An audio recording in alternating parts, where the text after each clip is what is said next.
Steve's Build Life. We have a lot of new viewers here on the channel, and I'm excited about that. So I thought this might be a good opportunity to take some time and kind of show you what we have going on here on our property in Kentucky.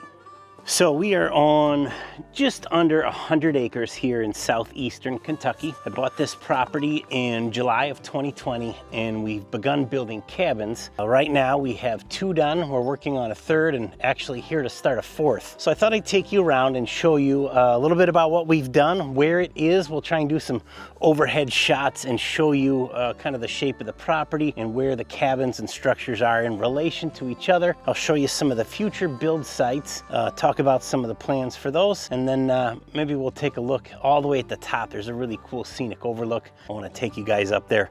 Hopefully we'll be able to get there. I haven't been up there in a while and a lot of trees fall across the trail. Let's take a drive. I think we'll start at the entrance of the property. That'll make a little more sense.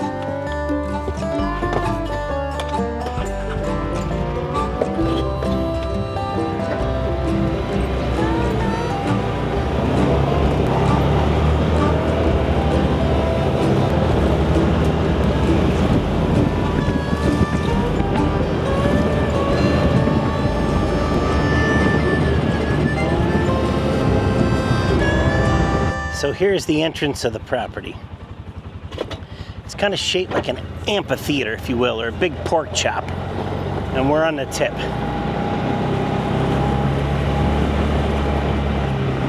So right here at the entrance is where we started. We were camping out down here in the beginning and we would stage all our materials here. It's been cleaned out a lot. I'm actually talking quiet because we have some people staying at the cabin right down the way. What we're working on here, this is a building we're going to start this trip. It is going to be a bathhouse and it'll have some bedrooms in it for us to stay in when we're building. The cabins are renting really well at this point, and so it's kind of hard for us to get time blocked off in them when we want. So this will be just for us, and there will be a couple public restrooms and laundry facility on the end for some of the cabins that don't have them.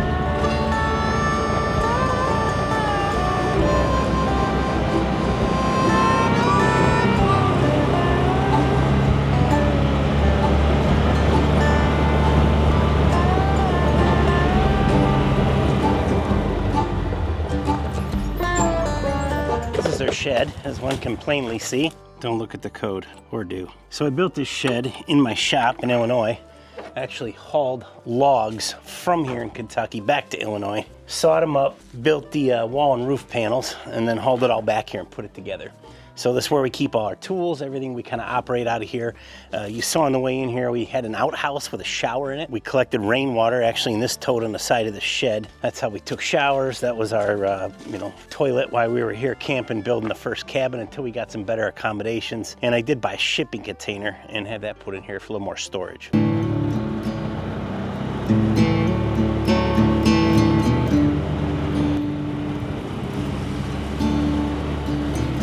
So this is our 3rd cabin here. We're doing these in geographical order rather than chronological. This is the tin cantina. We will come close to finishing this cabin this trip, tiling the shower, putting the kitchen together, doing some of the finishing touches. May take another trip back to hang pictures and dust, but other than that, this one's pretty close.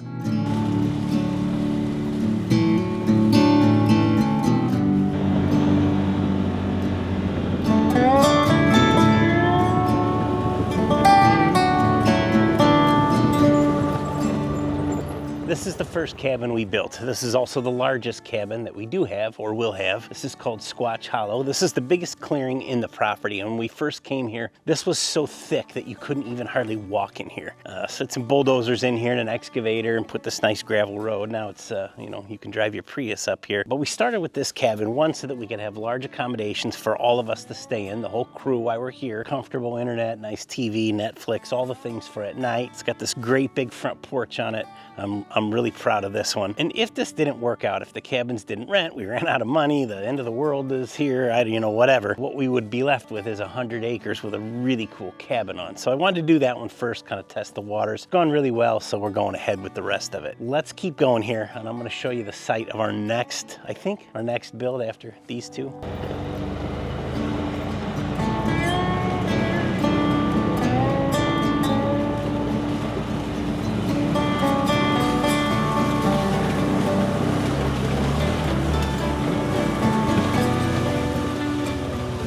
trail's gonna need a little fine tuning. It's like we got a big washout in here, but you can see this clearing back here is really kind of a big area, almost as big as what we've got down there by the time we get done with it. I could talk a little louder down here. It's not as many people. It's sort of strange, like this is, you know, here in the middle of nowhere, we build a couple cabins and start renting them. When I come here, there are other people staying here, people that I don't know, people who don't know who I am. So that's what's happening now. I'm trying to be a little bit quiet so I don't bother them when they're on vacation. But this is a really cool place, and I have already purchased from Pacific Domes. I think it's a 26-foot diameter, one of these big geodesic domes. So we're gonna build a big deck back here, put the dome on it. I think we can get power all the way back here. If not, we'll have to do something with solar, make it kind of off-grid, which would be cool as well.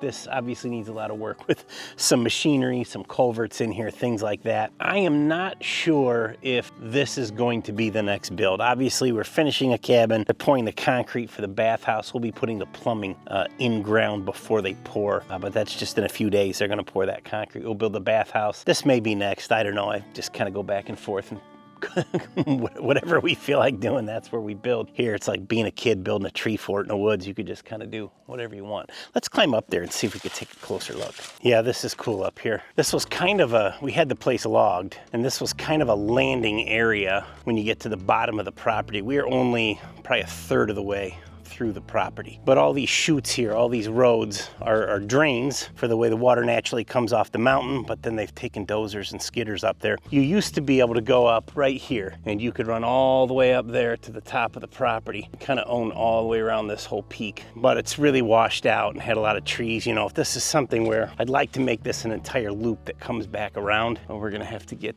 Jamie back with his dozer and get that to work. For now, if we're gonna build, you know, all this where the creek comes through is gonna need a culvert in there. You can kind of see it shoots off back past the defender there and goes back behind the other cabin and out to the road. So, like I said, you used to be able to get all the way up the top there and kind of make it all the way back around. Figure out how to get down from here. But now it's blocked off. So we're gonna go back out to the beginning where we started, take the defender back there, and then we'll come back up the other way past the Sunset Ridge cabin. There is someone staying in the Sunset Ridge cabin, so we'll overlay some B-roll. We'll give a little toot as we drive by so you can see where it is. But that is, I guess, at the beginning, coming up from the entrance of where you go around to get to the top. That probably made no sense. Now we got Austin Powers this out of here. Low and slow, folks. It's the only gear I got. Come on now. Diff lock.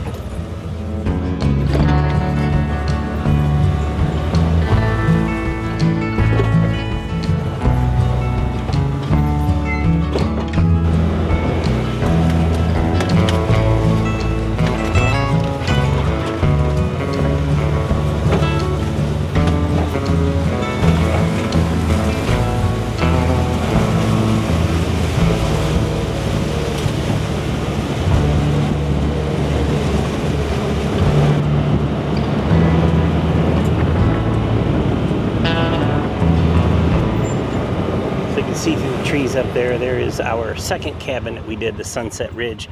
We'll drive up there, go kind of slow as we go by, but I don't want to bother the people that are staying there.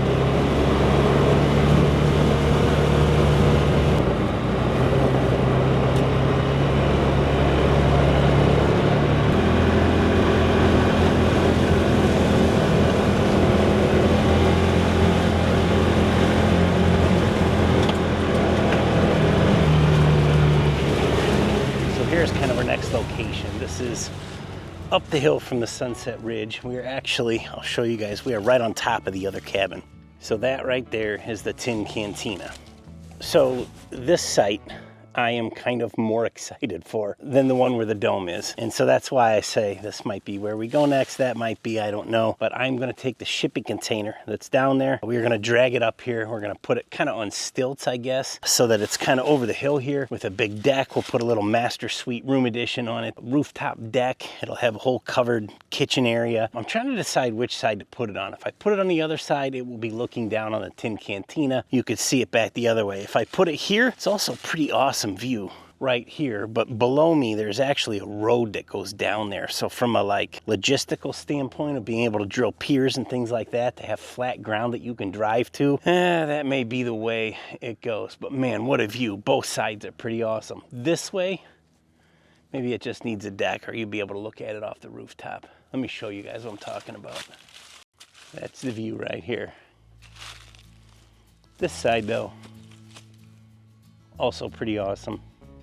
So we're gonna motor up the hill here. What you'll see is we are kind of running out of area that is accessible by a regular vehicle, which is not a big deal for us to build, but if you're going to need to get water up here, electric, supplies, cleaning, things like that, you'll need to be able to bring just a regular pickup, Jeep at least. So we may do, we may wind up doing like some hike-in only, kind of off-grid cabins up here that we don't have to service as much. Oh my goodness. This is hard even to drive up with the side-by-side. Very steep and it gets really washed out. In fact, the only reason we could come up here is because I do this often enough to keep it clean. My neighbor Doug, he hunts the property. So he often packs a chainsaw and runs up here on his four-wheeler. And right now is the beginning of November, so I'm pretty sure he's been up here probably working on his spot. Man, look at that though. Just beautiful.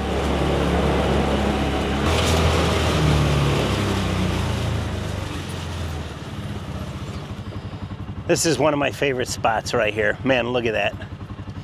It is crazy. You could kind of see, let me turn the motor off.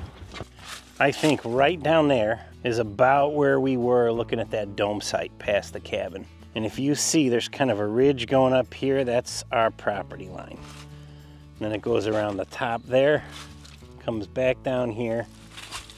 And then we are kind of on the property line here. There's a really cool flat spot up there.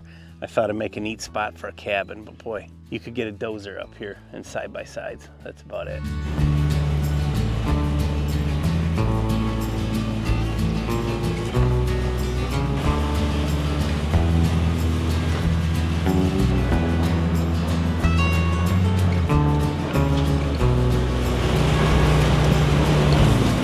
Doug. Jungle in here now. Skid plate.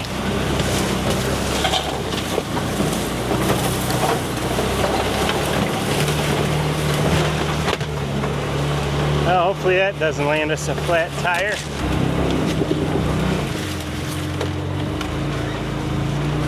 I had to put the camera away for this.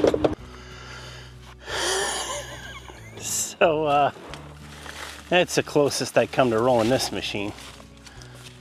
That was psycho. Look at these washouts.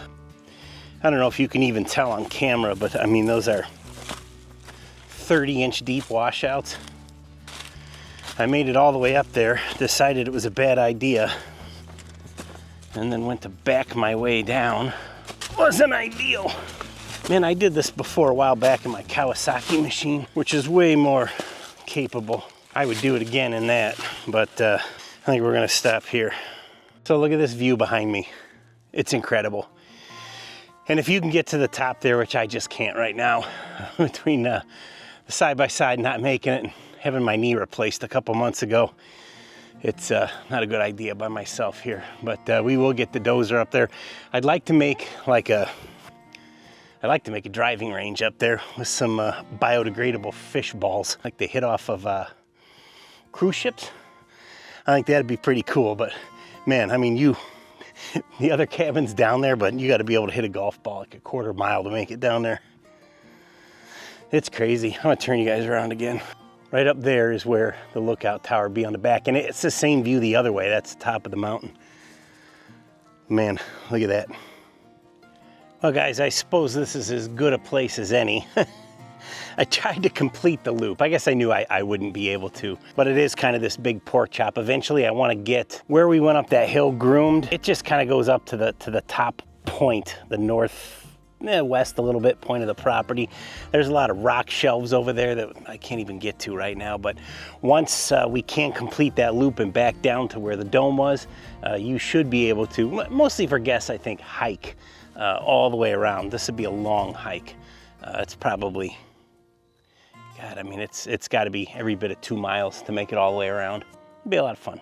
Anyways, I want to build like a Frisbee golf course for part of it, kind of go cabin to cabin so guests get to see where the cabins are, that driving range, and I think we'll have to make running a bulldozer up here and smoothing these trails out and knocking down the vicious thorns, regular part of the repertoire. But anyways, as you can see, we're finishing a cabin now, doing the bathhouse. I got 2 more in the works, and who knows what's going on after that, but I feel like that's about a 5-year plan for us anyways. So lots to do. I hope you'll come along with. See you then.